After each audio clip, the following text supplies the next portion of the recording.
Tapi mereka juga nggak mau disalahin tuh katanya Mm-mm. dok, karena kan generasi kalian yang membuat kita begini, katanya Ya, gitu dok. ya. Dan itu kan akhirnya anaknya selfie ngebarcode, aduh sampai Iya. penuh tangan kaki gitu kan. Dia nggak mau bilang ayah saya, Ayah. jadi setiap saya nanya tentang ayahnya atau orang tua dia, Mhm. ya itu suami ibu saya. Sampai harus saya konfirmasi ulang apakah ini kayak mungkin menikah lagi ibunya atau enggak. Ini bapak kandung, tapi dia sebut suami ibu saya. Saking dia benci sekali dengan bapaknya. Karena bapaknya menurut dia, bapaknya nih ada ciri-ciri NPD lagi. Oh si bapak modelnya begini, ketika kamu kasih kok si ibu begini modelnya, si anak ini begini, kelihatan itu semua. Termasuk asli-aslinya itu bisa Aslinya kelihatan, kelihatan. aslinya. Karena kan mereka bisa jadi menutupi ya Iya, di depan menutupi. orang.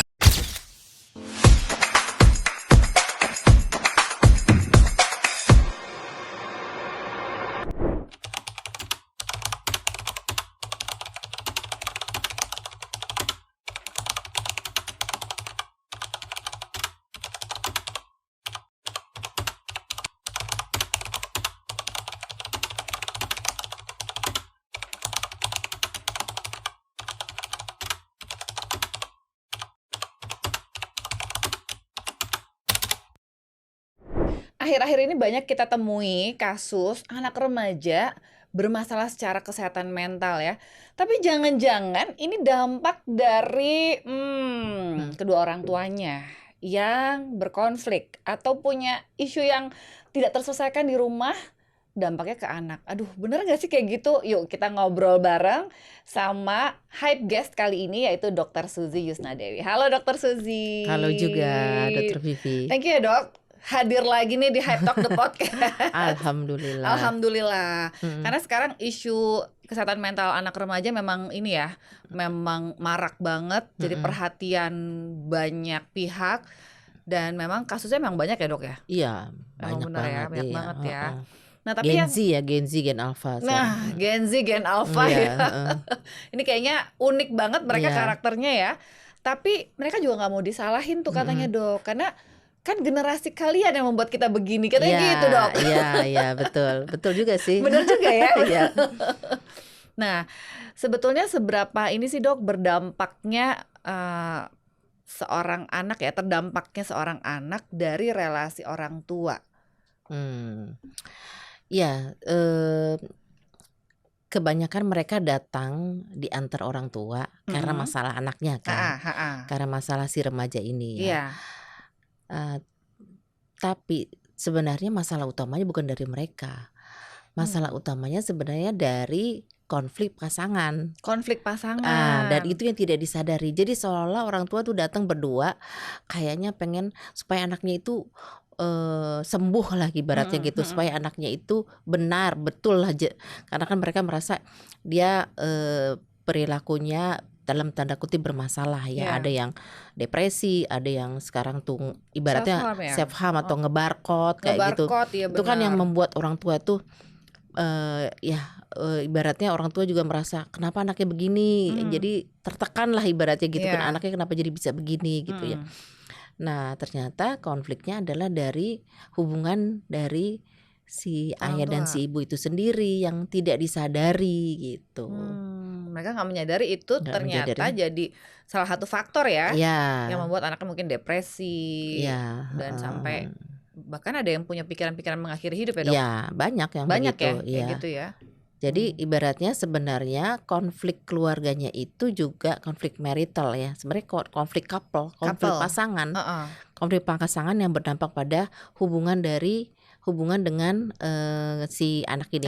Jadi kalau kita lihat jadi triangulasi gitu loh. Jadi misalnya bapak sama anak, bapaknya rigid, kaku. Kemudian akhirnya anak ini dekat sama si ibu gitu. Terus kemudian si ibu sama si bapak konflik gitu. Jadi itu kayak triangulasi gitu loh. Nah ini yang kita harus selesaikan di triangulasi itu. Jadi kalau misalnya kan datangnya, maksudnya orang tuanya datang buat bawa anaknya berobat nih gitu ya. Gimana tuh kita bisa, ini sebenarnya bapak dan ibu nih yang perlu kita terapi. Ya itu yang menjadi masalah adalah ketika kita mulai menanyakan ya tentang keluarga. Nah itu yang mulai mereka rigid. Nah biasanya kalau saya ada ada semacam prolog gitu lah. Jadi maksudnya ibu ini anaknya dulu kita selesaikan gitu ya. Maksudnya kita obati, kita psikoterapi. Kemudian biasanya ketika sulit nih progres dari terapinya, kok nggak langsung maju gitu kan. Nah biasanya di situ tuh yang letak masalahnya di situ. Nah akhirnya kita sepakati bahwa kita mulai anamnesis bagaimana latar belakang keluarga. Nah biasanya saya mulainya tuh dari multi generasi family. Jadi misalnya saya tanya bagaimana bapak sama ibu gitu kan. Terus kemudian kita tanyanya bapak berapa bersaudara, terus kemudian ibu berapa bersaudara, kemudian kakeknya gimana, kemudian dari ibu dan bapak, terus kemudian hubungan dengan si kakek, si anak ini hubungan dengan si kakek, hubungan dengan saudara-saudara ibu. Dan itu kan kita tanya begitu dulu ya untuk melihat. Nah baru sampai pada bagaimana hubungan relasi keduanya nih, si ayah sama ibu. Tapi kita udah dapat nih ternyata model, misalnya nih model si ayah ini ibaratnya keluarga yang ekspresi emosi yang tinggi dari turunan-turunannya, dari kakek nenek kayak gitu. Si ibu modelnya misalnya yang rigid, kaku misalnya kayak gitu. Nah itu baru gimana orang yang ekspresi yang emosi yang tinggi kemudian berdampingan berpasangan dengan orang yang rigid, kan konflik terus kan. Atau yang masa bodoh dengan yang rigid gitu kan, ibaratnya yang perfeksionis kan konflik terus. Nah itu yang kita harus selesaikan itu mereka berdua. Dan memang walaupun couple tetap nanti anak ini juga ikut dilibatkan di dalam sesinya. Oke. Tapi berarti ada sesi yang khusus berdua aja dok? Couple? Ada sesi berdua aja, terus kemudian tapi sesi bertiga juga ada. Bukan bertiga sih sebenarnya, keluarganya semuanya. Semua yang ada di dalam keluarga itu ya, anggota keluarga ya. Mungkin ada kakaknya, ada adiknya, kalau ada om tantenya juga. Tapi sesi berdua juga ada. Sehingga nanti dibenahi tuh satu persatu. Pusing ya dok? Pusing. Makanya saya kalau sesi family therapy tuh saya sanggup seminggu 1 atau 2 pasien. Iya karena pasti kompleks ya. Tapi ketemu, alhamdulillah ya. Terus terbuka gitu loh. Ya. Misalnya saya ada satu kisah ibunya perfect gitu ya.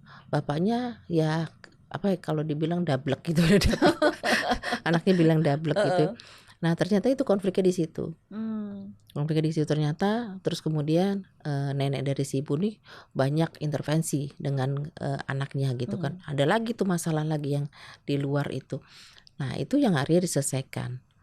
Jadi terus kemudian hubungan dengan bapak ibunya juga lebih baik gitu. Jadi itu yang nggak selesai. Jadi ada yang ribut terus gitu kan, ini si ibu sama bapak, ada yang tidak teguran sampai bertahun-tahun. Bisa ya? Bukan tidak teguran satu rumah, tapi dia tidak bisa tidak seperti suami istri. Tapi dia merasa bahwa dia begini untuk anak-anak, untuk anaknya gitu kan. Jadi tidak bercerai demi anak gitu. Tapi hubungan yang kayak gitu ya. Saya juga bisa bingung juga, kok bisa ya Bu ya satu rumah tapi nggak, ya ibaratnya kayak kontak suami istri gitu nggak kan, ada gitu ya. Tapi dia nggak komunikasi, kayak ngekos aja bareng. Kok bisa gitu ya. Tapi itu kenyataan yang ya. Bisa gitu nahan egonya masing-masing gitu ya. Dan anak menyaksikan ini kan. Dan itu kan akhirnya anak tuh ngebarcode sampai penuh tangan kaki gitu kan. Ya Allah. Ya dia ekspresi. Terus saya pernah melihat itu nangis, anak itu anak yang ceria tapi nangis. Terus dia diekspresikan lewat gambar kayak gitu. Jadi ya kita bisa ngelihat ya kesedihannya itu lewat beberapa media itu dia gambar atau media. Sebenarnya kesedihan itu lewat dia butuh ekspresi dengan cara ngebarcode itu atau self harm gitu ya. Ya, yang seringkali orang tua udah langsung panik, langsung marahin. Ada tuh cara dia ekspresin emosi dia ya kadang ya. Wah ini udah nggak kebayang deh pasti kompleks banget ya, dari Kompleks omonginnya banget. udah kompleks Iya, banget iya, nih ya Dok heeh. ya. Saya pernah ada nih Dok, ada seseorang gitu ya, maksudnya yang datang konsultasi, dan dia tuh benci banget sama bapaknya, sampai bapaknya itu dia sebut suami ibu saya. Dia nggak mau bilang ayah saya, jadi setiap saya nanya tentang ayahnya atau orang tua dia, ya itu suami ibu saya, sampai harus saya konfirmasi ulang apakah ini kayak mungkin menikah lagi ibunya atau enggak. Ini bapak kandung tapi dia sebut suami ibu saya, saking dia benci sekali dengan bapaknya. Karena bapaknya, menurut dia, bapaknya nih ada ciri-ciri NPD lah gitu, narsistik, yang controlling, abusive ke ibunya. Jadi kayak seperti tadi dokter contohkan gitu, triangulasi gitu ya. Bapaknya jadi sosok yang sangat dia benci, yang melakukan kekerasan. Ibunya juga yang ya udah, yang terima aja dengan segala abuse itu, tidak bercerai, tapi ya seperti itu pernikahannya. Anaknya jadi depresi. Iya. Dan itu harus diselesaikan kan. Kalau enggak itu terus menerus, depresinya dikasih obat, kita psikoterapi anaknya, tapi ibaratnya kita nggak akan dapet. Dia pasti akan bolak-balik Ya. Itu yang bikin jadi kok kayaknya nggak mau baik-baik nih, depresi ya. Karena kan kita fokus sama ke anak. Kita nggak fokus bahwa itu harus ada perubahan dari orang tuanya kan, dari ayahnya itu. Nah kalau kita nggak fokus gitu pasti nggak selesai, pasti dia bolak-balik ya. Nah, tapi memang kalau yang nggak ada kesadaran untuk ya, mendampingi karena anak, yang susah ya NPD Dok kan ya. kayak gitu kan, dia kesadaran egonya terlalu tinggi. Dan itu saya juga pernah. Pasti dokter juga ada kasus kayak gitu. Iya, ada yang ini anak kok nggak bagus ya. Itu pada saat counter udah saya psikoterapi, udah CBT. Saya biasanya juga pakai psikolog juga kan. Saya minta tolong untuk CBT lah. Karena kan harus beberapa kali, nggak mungkin bisa sekali sampai 3 kali. Saya biasa di atas 5 kali. Terus begitu datang masih ada tuh pikiran self harm, pikiran mati masih ada. Ya terus kemudian ya orang ayahnya tuh nggak bisa terima gitu kan. Kok nggak ada perubahan gitu kan.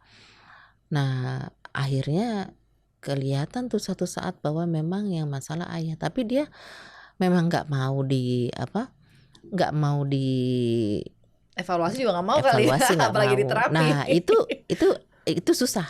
Itu susah ya. Ya walaupun dia datang tiap kali terapi, diantar ibunya, diantar ayahnya, nggak bakalan bisa sebelum ini selesai di dalam marital konfliknya. Wah itu tantangan tersendiri tuh. Ya. Dan memberikan kesadaran itulah peran terapis. Peran terapis di situ memberikan kesadaran bahwa ini kamu tuh yang menjadi masalah gitu kan. Itu harus berani kita ngomong kayak gitu. Meskipun nanti dia terkaget-kaget atau dia marah sama kita. Dan harus dikasih tahu. Wah itu dia tuh. Keberanian untuk bilang. Bisa nanti langsung gitu di viewernya jadi langsung. Sebenarnya bermasalah bapak dan ibu. Aduh.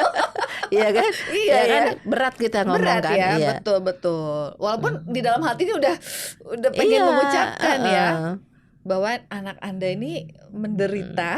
Salah satunya faktornya sebetulnya Anda gitu. Nah itu kelihayan terapis. Kelihayan terapis untuk menyampaikan itu, menyadarkan si orang tua untuk akhirnya mereka mau untuk dievaluasi dan menjalani terapi juga ya, berarti ya. Nah kalau seperti ini, misalnya nih Dok, memang nggak ada kesadaran dari orang tuanya, terus yang bisa kita lakukan apa ya? Fokus ke anak aja? Iya, kalau misalnya nggak ada kesadaran dari orang tua, kita bisa masuk dari satu keluarga yang mana. Kita akan buat satu model family therapy terstruktur. Jadi kita masuknya dari mana nih? Orang yang misalnya dekat dengan ayahnya siapa, gitu kan? Yang dekat dengan ibunya siapa? Nah ini yang kita menggunakan itu. Oh, jadi orang dekat, orang terdekatnya yang kira-kira si ayahnya mau dengerin gitu ya. Jadi kalau saya belajar tentang multi generation family therapy, ya memang harus ada seperti informed consent ya. Ketika mereka memang mau sembuh, itu dan harus benar-benar disepakati disepakati bahwa kita ini misalnya ini memang tidak bisa sampai di sini. Biasa kan karena tidak progresnya kurang baik gitu ya, dengan terapi, obat segala macam, psikoterapi. Oleh karena itu kita bikin kontrak. Kita harus lakukan sesi family therapy. Basicnya family therapy untuk couple, untuk memperbaiki pasangan gitu. Nah itu kita harus kontrak. Nah itu akhirnya harus ada kesadaran diri untuk ya, bahwa itu berubah, kan nanti dinamikanya kelihatan. Kalau konseling biasa kita nggak bisa melihat dinamika dalam dalam mereka berkomunikasi. Tapi kalau dalam sesi, walaupun tujuannya couple jadi pasangan, terapi pasangan, tapi kita menyertakan family, itu nanti dinamika akan kelihatan. Oh si bapak modelnya begini ketika komunikasi, kok si ibu begini modelnya, si anak ini begini, kelihatan itu semuanya. Termasuk asli-aslinya itu aslinya kelihatan aslinya. Karena kan mereka bisa jadi menutupi di depan terapis, berusaha tampil baik, image yang baik, tapi ternyata dengan sesi yang seperti itu kelihatan. Makanya perlu keahlian khusus.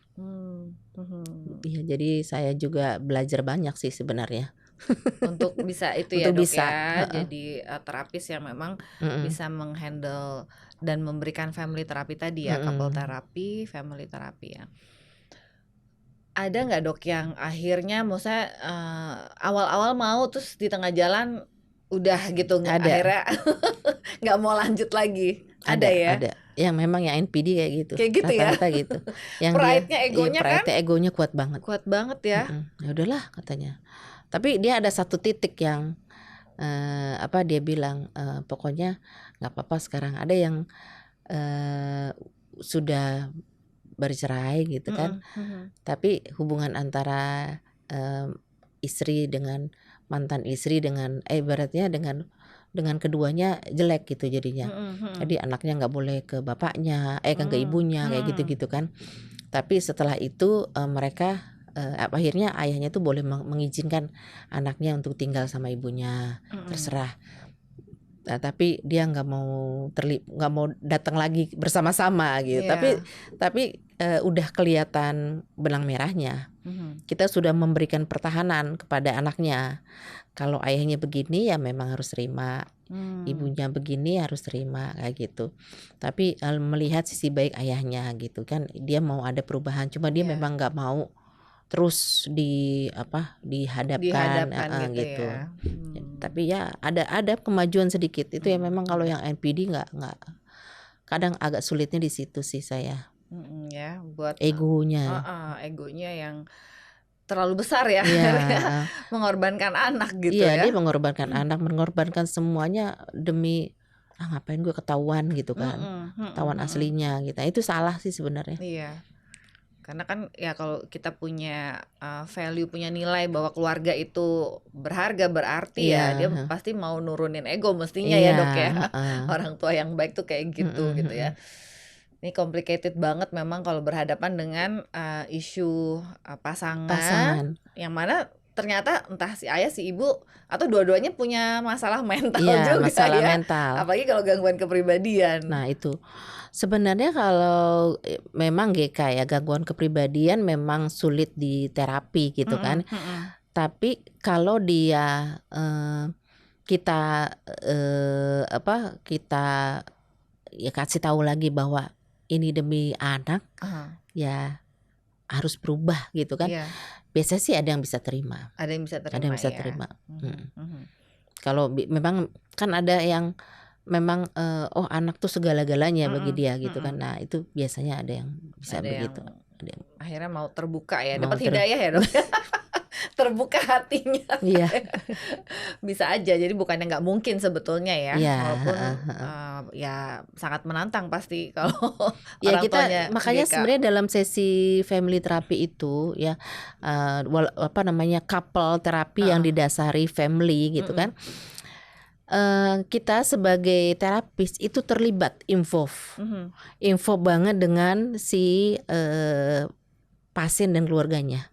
Dan kalau kita juga punya masalah sebagai terapis, itu kita akan menjadikan mereka ada yang di posisi kita. Ada di posisi kita gitu. Misalnya saya kesel sama suami saya, misalnya gitu ya, sebagai terapis. Nah, di dalam ketika kita dalam sesi couple, nah kita jadi menjadikan kita sebel sama suami ini gitu loh. Gitu jadi gitu. Iya. Jadi itu yang harus kita sadari sebagai terapis. Makanya hati-hati. Nah, tapi kalau dulu kita belajar gitu kan, ada namanya counter transference kan. Kalau sudah counter transference udah kita rujuk dulu ya sama sejawat lain gitu. Tapi ternyata di sini kita harus hadapi. Nggak boleh rujuk. Kita harus hadapi ya, kenali ini. Iya, jadi kita menterapi si pasien dengan pasangannya, dengan keluarganya, kita juga menterapi diri kita. Iya. Itu jadi menyadari misalnya kita kalau lagi kesel nggak mau ngomong gitu kan sama pasangan. Nah sekarang kita juga pada saat itu kita kesel juga nih sama si bapak ini gitu. Kita kayak sebel banget gitu kan. Nah itu kita nggak boleh. Iya, harus disadari. Dan bagaimana cara membukanya. Jadi sebenarnya nih yang saya belajar banget ya dari terapi ini, model terapi ini, kita juga berubah. Sebagai terapis tuh kita merubah bagaimana untuk menurunkan ego. Karena semua manusia kan punya ego. Dan kita bagaimana menurunkan ego kita. Jadi kita tuh nggak ada lagi males ngomong sama dia, nggak ada lagi tuh. Soalnya kenapa kita nggak mau ngomong sama dia ya gitu kan? Kenapa kita nggak? Misalnya kita juga punya masalah sama suami, kalau lagi kesel kita diam aja. Kenapa kita tidak mulai berbicara gitu kan? Apa salahnya gitu kan? Nah kalau bicara kan biasa aja abis itu gitu kan. Nah tapi kan kita karena ego kita kan males nggak ngomong sama biar dia duluan yang ngomong. Dia yang salah gitu kan. Nah benar. Itu ternyata itu kita berubah di situ. Kita berubah ya. Kita jadi bisa lebih nurunin ego. Iya, nurunin ego. Termasuk mungkin meminta maaf duluan kalau pun diperlukan ya Dok. Maaf duluan. Karena kan kita gengsi nih. Ternyata suami juga gengsi. Jadi nggak ada yang minta maaf. Nah itu diajarin tuh. Jadi bagaimana kalau kita duluan? Kan jadi suasana jadi nyaman gitu. Nah itu sebenarnya kita belajar. Nah dalam sesi couple terapi pasangan kita juga ajarin gimana kalau bapak yang duluan gitu kan, ibu yang duluan gitu kan menegur gitu. Kan ada itu yang ya itu tadi berlama-lama dia nggak diam-diaman, ada yang kayak gitu. Itu anak-anak sekarang bilangnya silent treatment tuh katanya. Silent treatment tapi bertahun-tahun ketahan ya. Dan itu nggak bagus ya. Kan kalau 3 hari nggak boleh lewat dari 3 hari. Iya benar. Udah 3 hari nih siapa duluan nih. Benar-benar itu kayaknya jadi tantangan tersendiri ya untuk nurunin ego. Nyata emang nggak mudah sih nurunin ego ya Dok ya. Nggak mudah. Kita juga merasakan. Ya sebagai saat bukan jadi terapis, jadi manusia biasa di rumah ya kita juga punya ego nih sama pasangan, sama anak. Wah, belajar banyak. Apalagi memang ketika ya klien dengan berbagai isunya tadi ya untuk membantu mereka mengubah sikap, perilakunya, menurunkan ego tuh juga satu tantangan. Ini nama terapinya apa sih Dok? Ada nama khusus nggak jenis terapinya? Jadi sebenarnya couple terapi based on multi generation family therapy. Multi generation family therapy. Ya, jadi kita melihat bahwa permasalahan pasangan tidak lepas dari generasinya. Jadi maksudnya dari bapak, ibunya, neneknya, kakeknya kayak gitu loh. Tidak lepas dari itu. Dia begini, mungkin dia ngikutin model ibunya kayak gitu atau bapaknya yang begitu gitu. Si bapak juga begitu mengikuti modelnya. Jadi ini harus dipahami, dikasih pemahaman bahwa kamu begini model karena begininya, karena ibaratnya turunannya. Ini karena turunannya, akhirnya kamu berpasangan seperti ini. Dan kamu berdua harus bisa menerima. Makanya kalau misalnya seperti itu kan nggak ada lagi konflik dalam suami istri ya. Kalau bisa saling menerima, saling bisa menerima, memahami. Jadi tidak mengedepankan ego. Akhirnya semua surut dan dia bisa kembali normal. kayak gitu. Idealnya begitu ya. Mm-mm. Kalau yang kadang-kadang suka ada yang merasa udahlah udah terlanjur gitu, udah sekian lama seperti ini Itu ego. kondisinya, itu ego ya, nggak mau mengubah Nggak mau ya. mengubah. Bahkan ada yang gini, ya udah aku memang begini, aku dulu diginiin sama orang tuaku, ya udah, kasarannya terima aja gitu. Iya, terus inner child. Benar Itu juga kan sekarang banyak ya, inner child kayak gitu. Ya sebenarnya inner child kalau kita sadar sebagai manusia kan, dan manusia itu kan bisa berubah. Iya. Mau apa enggak? Ya itu bagaimana mengurangi ego itu yang paling ibaratnya musuh terbesar. Musuh terbesar kita untuk untuk memangkas ego itu. Ego itu ya. Tuh kalau misalnya mungkin yang muda-muda nih jadi nanya nih ya, anak-anak Gen Z kan marriage is scary gitu katanya ya. Pernikahan itu menakutkan. Jadi banyak zaman sekarang yang single udah usia berapa masih pengen single aja deh, nggak mau nikah, menakutkan katanya. Karena banyak kisah-kisah kayak gini. Kan tadi kalau si ayah dari generasinya begini, jadi terbentuklah nih si ayah, si ibu begini. Apakah itu bisa kayak sebelum nikah tuh kita deteksi gitu? Nah, jadi gini. Cocok nggak nih gitu? Nah, iya betul. Ya banyak kan yang saya dapat juga baru menikah berapa lama udah nggak cocok gitu kan. Bahkan katanya ada 2 hari nggak cocok. Astaga. Terlalu cepat ya. Nah, jadi itu karena jadi mereka itu tidak ada konseling pernikahan sebenarnya gitu. Jadi pentingnya sebenarnya premarital counseling ya. Jadi tak tahu bagaimana latar belakangnya si perempuan ini yang si laki-laki ini, terus mereka saling menyadari kekurangannya gitu kan, kelebihannya, terus kemudian asalnya dari siapa. Nah, itu penting sebenarnya. Jadi sebenarnya memang counseling premarital itu harus kita gaungkan. Dari sekarang nih Dari penting sekarang. Ya, jangan udah terlanjur tercerai, kawin cerai. Iya, itu dia. Ya, dan yang takut ya tadi itu, yang takut menikah juga banyak sekarang itu kan. Kayak gini, nggak mau nanti takut nyakitin pasangan gitu kan. Soalnya suka impulsif gitu kan, suka gitu, akhirnya nggak berani gitu kan. Itu juga salah. Dan itu yang harus dirubah gitu loh. Jadi semua tuh ya intinya adalah mengurangi ego, dan ego tuh kata-kata cuman 3 huruf itu tapi dampaknya banyak banget tuh. Maksudnya impactnya gitu ya, impactnya. Jadi mengurangi itunya dulu deh.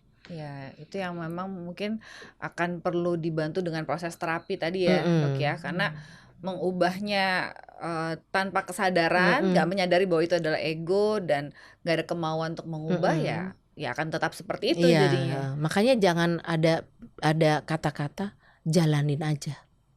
Nggak boleh tuh? Nggak ada, jalanin aja. Enak aja main jalanin aja gitu jalanin ya. aja. Harus tahu yang dijalanin apa ya. Iya, harus tahu goalnya tuh apa. Dia harus tahu ke depan, dan saya harus bagaimana gitu kan untuk ke depan itu. Jadi nggak bisa jalanin aja. Jalanin aja tuh kan ego sebenarnya. Iya, karena masing-masing dia mau saya berjalan pada diri saya sendiri, kamu berjalan pada diri kamu sendiri. Iya, nggak bisa. Iya, jalanin aja, nggak bisa. Harus sama-sama turunin ego, baru bisa jalan bareng gitu ya. Itu yang anak-anak sekarang itu yang salahnya di situnya. Dan kita perlu edukasi terus sih untuk mereka. Biar mereka lebih terbuka perspektifnya. Dan ya tidak hanya sekedar menyimpulkan, oh ya udah aku single aja karena biar tidak menghadapi konflik-konflik seperti orang tua aku hadapi. Tapi kan nggak semudah itu kita mengambil kesimpulan untuk satu masalahan ya. Nah, yang namanya kesiapan dalam berumah tangga itu memang kesiapan secara mental kan. Bukan secara fisik, secara mental. Mental itu nggak hanya cuman ngomong mental gitu kan. Mental. Jadi mental itu panjang urutannya. Ya kan, ego, super ego, ya itu yang harus benar-benar dia ketahui gitu, ketahui, mereka perdalam. Terus bagaimana caranya menjadi istri, bagaimana menjadi suami, perlu belajar ya. Kita buka kelas yuk, Dok. Iya kelas ya. Gitu ya kayaknya Iya ya. benar, kelas Terutama buat Gen Z yang mungkin masih dalam tahap pencarian pasangan, dia perlu mengenali dirinya, Iya betul. mempersiapkan diri gitu. Karena kita nggak mau yang tadi jalanin aja terus terlanjur Iya, gitu kan. heeh. Nanti dampaknya anak, dia Iya, punya anak dampak ke anak. Akhirnya makin banyak masyarakat yang nggak sehat mentalnya. Iya, Kita dan nggak mau akhirnya kayak nggak gitu. produktif. Nggak produktif, Iya. betul, nggak produktif. Padahal ya, Ya, sayang kan? iya sayang banget. Padahal kita pengen generasi emas kan katanya ya. 2045. Iya, emas mahal lagi. Dikaitkan ke situ ya. Oke, Dokter Suzy, nggak berasa nih kita ngobrol panjang lebar seputar topik yang sebetulnya ini topik yang berat loh. Berat banget, kompleks ya, tapi memang perlu dibicarakan dan mungkin memang audiens kita memerlukan untuk paham tentang topik ini, karena siapa tahu yang nonton nih langsung, oh iya ya, ini kayaknya saya begini, sehingga anak saya juga harus ke psikiater atau ke psikolog karena saya dan suami punya isu yang nggak diberesin. Nah mungkin Dokter Suzy ada pesan-pesan nih buat audiens kita, buat yang nonton, apakah mereka mungkin punya isu sebagai couple gitu, apa yang harus mereka lakukan, mereka harus pergi kemana? Silakan Dokter Suzy kasih pesan. Ya, pada intinya adalah ya setiap manusia itu kan punya pribadi masing-masing yang sebenarnya asalnya dari multigenerasi gitu ya, multigenerasi. Dan kemampuannya, maksudnya emosi mereka adalah tergantung juga dari generasinya. Oleh karena itulah ketika menjalani proses pernikahan, ya kemudian mereka berpasangan, itu harus mengenal satu sama lain. Dan disitulah mereka harus belajar bagaimana menjadi orang tua yang baik, sehingga menjadikan anak-anak mereka sehat secara mental. Dan mereka sendiri secara pasangan juga pasangan yang sehat mental. Dan jangan lupa ikuti Spanex ya 2026. Di situ kita akan belajar tentang couple terapi, jadi terapi pasangan. See you there. Oke, jangan lupa ya, kita harus terus belajar. Dan buat yang mau belajar tadi tentang couple therapy ya, bisa mengikuti Spanex 2026. Semoga di hotel. Di mana Dok tempatnya? Di Hotel 4 Point Bekasi. Hotel 4 Points Bekasi ya. Jadi itu akan diajarkan tentang couple terapi yang tadi, multi generational family therapy tadi ya. Tanggal 17 sampai 19. 17 sampai 19 Juli. Oke. Terima kasih banyak Dokter Suzy. Ya, sama-sama. Terima kasih untuk ilmunya dan waktunya. What hi people. So what do you think about this topic? Ini topik yang luar biasa sih menurut saya ya. Mudah-mudahan banyak yang tersadarkan orang tua yang khususnya saat ini sedang mendampingi anak dalam proses pemulihan secara kesehatan mental. Mungkin saja perbincangan saya dengan Dokter Suzy menyadarkan Anda betapa perlunya untuk mengevaluasi hubungan Anda dengan pasangan. Siapa tahu memang memerlukan proses couple therapy tersebut. Tulis di kolom komentar, jangan lupa untuk subscribe, dan ketemu lagi di video-video berikutnya. Bye guys, dadah.